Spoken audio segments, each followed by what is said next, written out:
سماجی برائیاں، منشیات، ڈرگس اور غیر سماجی سرگرمیوں کی روک تھام پر کارڈن سرچ۔ ڈی سی پی چیتنیہ کمار کی پریس کانفرنس۔ عوامی مسائل کی سماعت اور ان کی یکسوئی کے لیے پولیس عوام کی دہلیز پر دستک دے گی۔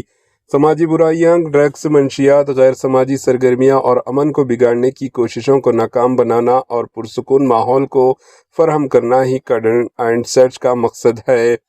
یہ بات ڈی سی پی south asset zone Chaitanya Kumar نے بتائی۔ ساؤتھ ایسٹ زون پولیس کی جانب سے سعید آباد پی ایس لمٹ میں کارڈن اینڈ سرچ منعقد کیا گیا، جس میں 230 پولیس ملازمین نے حصہ لیا۔ ایڈیشنل ڈی سی پی کی نگرانی میں کیے گئے اس کارڈن سرچ پروگرام میں 2 اے سی پیز، 14 انسپکٹر اور 22 سب انسپکٹر شامل تھے۔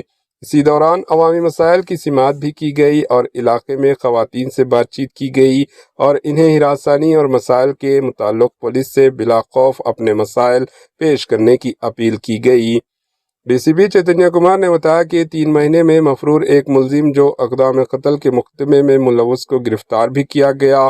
اس کے علاوہ 26 مشتبہ افراد کو حراست میں لے لیا گیا، جن سے پوچھ تاچھ کی جائے گی۔ اس کے علاوہ 5 راؤڈی شیٹر سے پوچھ تاچھ کی گئی اور انہیں پابند کیا گیا۔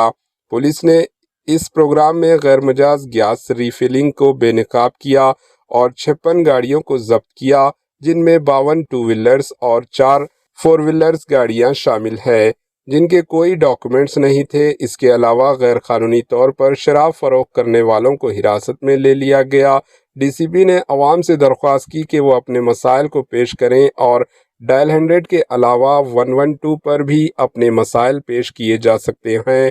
انہوں نے بتایا کہ commissioner police Hyderabad D G P C V Anand کی خصوصی ہدایت پر کارڈن اینڈ سرچ پروگرام جاری ہے۔ Bureau report, AHN news.